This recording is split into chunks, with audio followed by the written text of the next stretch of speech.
For the last 24 years, how do you develop an above average income? And the answer is, become an above average person. Develop an above average handshake. Some people want to be successful, they don't even work on their handshake. As easy as that would be to start on. They let it slide, they don't understand. Develop an above average smile. Develop an above average excitement. Develop an above average interest in other people. Develop an above average intensity to win. See, that'll change everything. Probably one of the most frustrating experiences in life is looking for an above average job with above average pay without becoming an above average person. It's called frustration.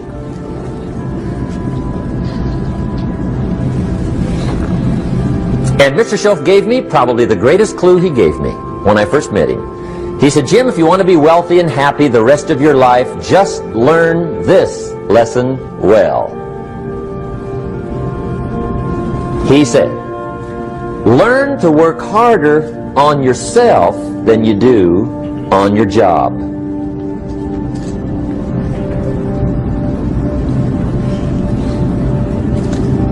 Then Mr. Shoaff gave me probably one of the most important clues among so many things he taught me, but this was in those early days. Mr. Shoaff was very kind, but he was also very abrupt. And he had these interesting questions to ask. I'm giving him a little rundown one day on how things hadn't worked out for me.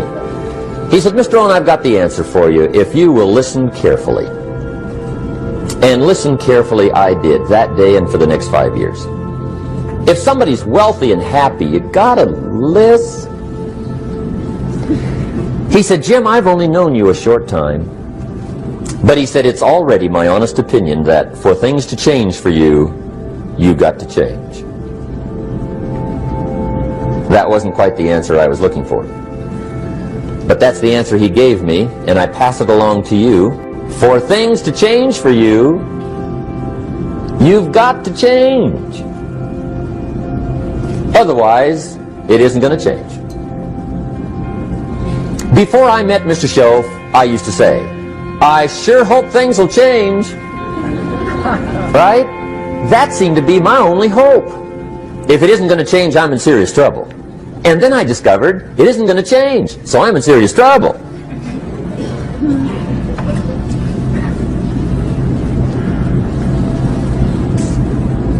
See, I can tell you what the 80s are going to be like. You have dropped into the right place. I did a seminar one time for Standard Oil executives and management in Honolulu. And we're having a conference one day on this big conference table. And one of them said to me, Mr. Rohn, you know some fairly important people halfway around the world. What do you think the 80s are going to be like? I said, gentlemen, I do know the right people. I can tell you. So they all listened very carefully. And I said, gentlemen, based on my wide experience, I can really honestly say to you, in my opinion, in the 80s, it's going to be about like it's always been. Aren't you glad you came? That's inside. I don't pass that around just everywhere. Now, of course, I said that to make a point, but I also said it because it's accurate. It's going to be about like it's always been. It isn't going to change. The tide comes in, and then what? It goes out. For 6,500 years that we know of, recorded history, and probably long before that. So it is not going to change. It gets light, and then what? It turns dark. 6,500 years. See, it's not likely to change. And we're not to be startled by that. If the sun goes down, the guy says, "What's happened? What's happened?" It means he hasn't been here long, I guess, right? It always goes down about this time. The guy says, "Well, I don't like that arrangement." Well, you got to talk to somebody besides me, right? It gets light, then it turns dark. In rotation, the next season after fall is what? Winter. Pray tell, how often does winter follow fall? Every year regularly for the last 6,500 that we know of. See, it is not going to change. Now, some winters are long, and some are short, and some are hard, and some are easy, but they always come right after falls. It isn't going to change. Sometimes you can figure it out, sometimes there's no way to figure it out. Sometimes it goes well, sometimes it gets in a knot. Sometimes it sails along, sometimes it gets in reverse. See, that's not going to change. The last 6,000 years reads like this: opportunity mixed with difficulty. That's how it reads. It isn't going to change. The man says, "Well, if it isn't going to change, how will my life ever change?" Answer, when you change. And whether I'm talking to high school kids or business executives, my message is always the same. And it goes like this: the only way it gets better for you is when you get better.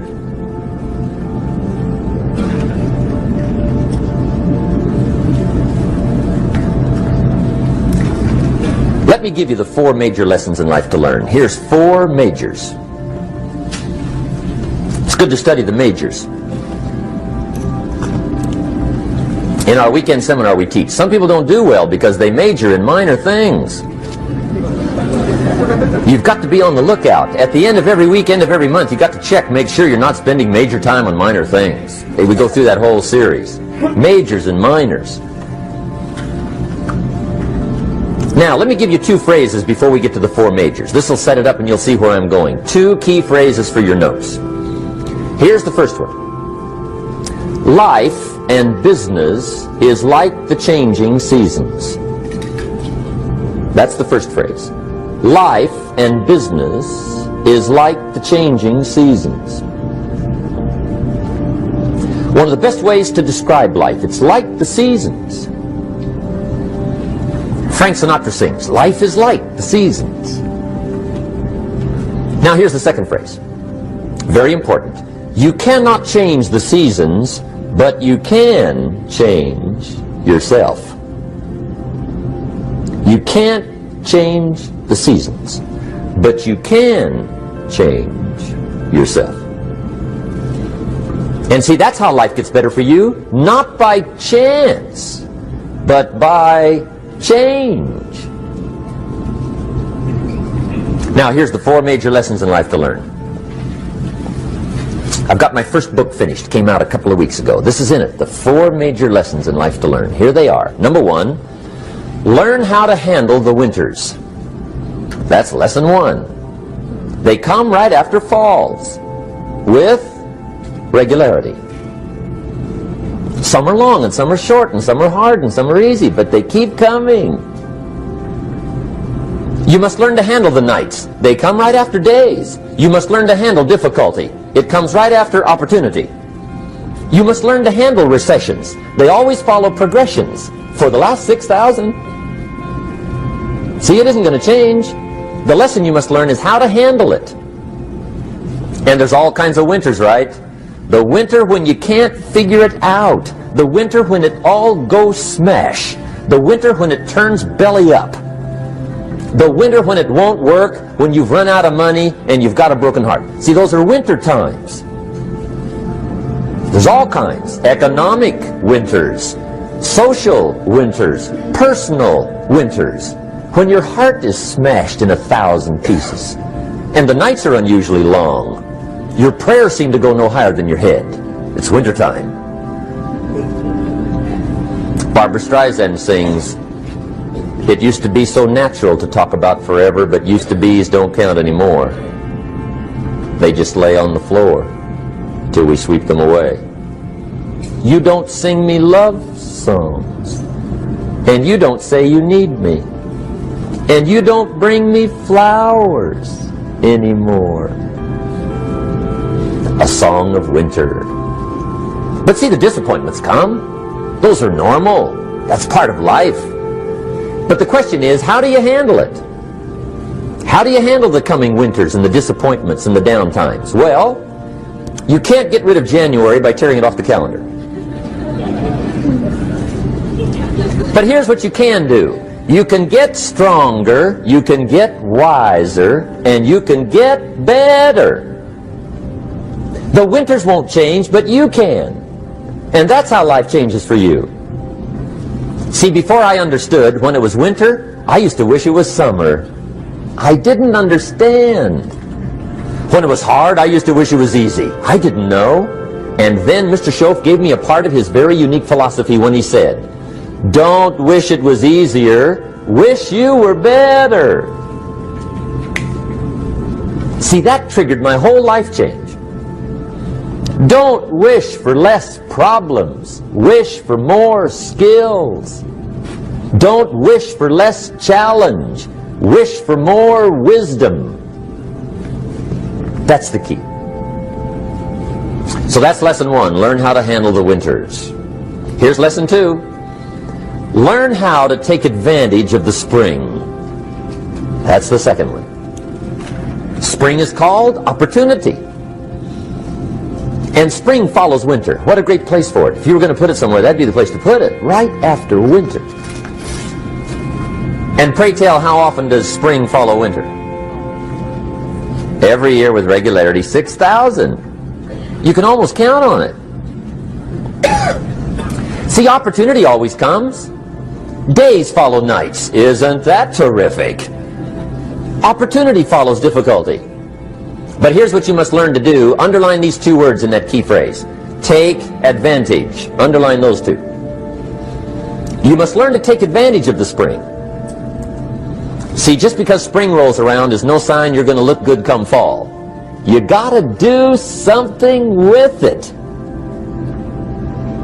In fact, you have to get good at one of 2 things in life. Planting in the spring or begging in the fall. Or get somebody to do it for you. See, those are about the only alternatives. Now here's what else you must do. Take advantage of the springs quickly, because there's only a few. Just a handful of springs have been handed to each of us. They don't come forever. Life is fairly brief. So you got to read every book you can get your hands on what to do with your springs while they're here. And take advantage, they soon run out. The Beatles wrote, "Life is so short." And for John Lennon, it was extra short. But life is brief. Elton John sings, "She lived her life like a candle in the wind." It's brief. So whatever you're going to do with your life, you got to get at it. Don't just let the springs pass. Here's the third major lesson in life to learn. Learn how to protect your crops all summer. You got to take care of what you start. Sure enough, as soon as you've planted your garden in the spring, the busy bugs and the noxious weeds are out to take it. And here's the next bit of truth. They will take it unless you prevent it. And that's the third major skill to learn. You've got to learn to prevent the intruder from taking all the good you start. It's one of the challenges. Here's 2 key phrases under number 3. First one, all good will be attacked. On this planet. Maybe not the next one we get to, but on this one, all good will be attacked. Every garden will be invaded. Not to think so is naive. And here's the second phrase. All values must be defended.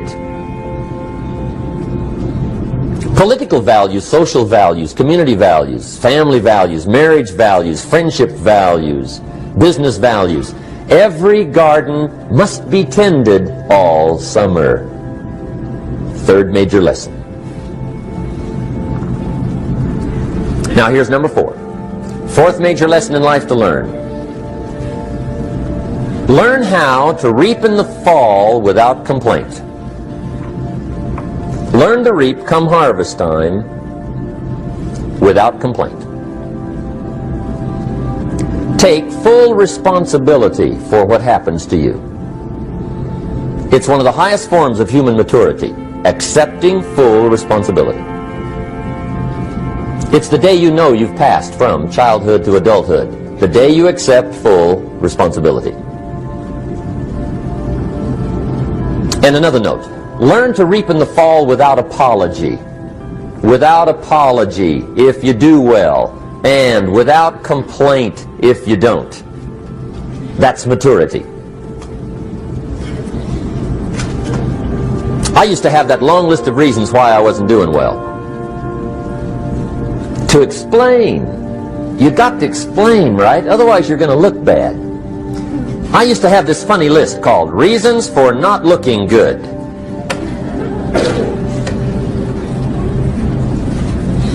I used to blame the government. I mean, you can believe that or not. It was at the top of my list. I had a lecture second to none. The government. That was on my list. I used to blame taxes. Look what you got left after they take everything. And they expect you to do well. That was on my list there. Prices, that one's easy, right? You walk into the supermarket with $20, come out with a little half bag. So I had that on my list. I used to blame the weather. I blamed the traffic. I used to blame my car. I blamed the manufacturers. I used to blame the company. I blamed company policy. I used to blame the training program. I blame my negative relatives. They were always putting me down. I blame my cynical neighbors. They're just selfish, looking out for themselves. Won't loan you money? They were on my list.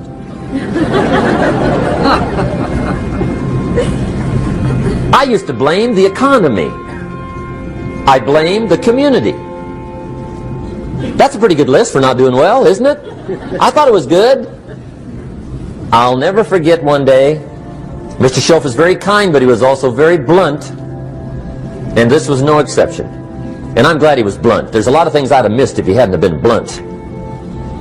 One day, with sort of a curious look on his face, he said, "Jim, just out of curiosity, tell me, how come you haven't done well up until now?" Excellent question. I thought, well, so I won't look too bad, I'll go through my list. And this list I just gave you, I put that on him. And he was very patient. He let me go through the whole thing, the government, the weather. I went through this whole thing. When I finished, he looked my list over very carefully. He said, "Mr. Rohn, big problem with your list. You ain't on it." How brilliant.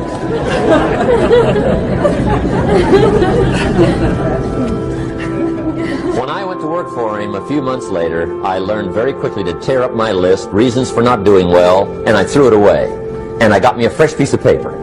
And I put one word on it. Me.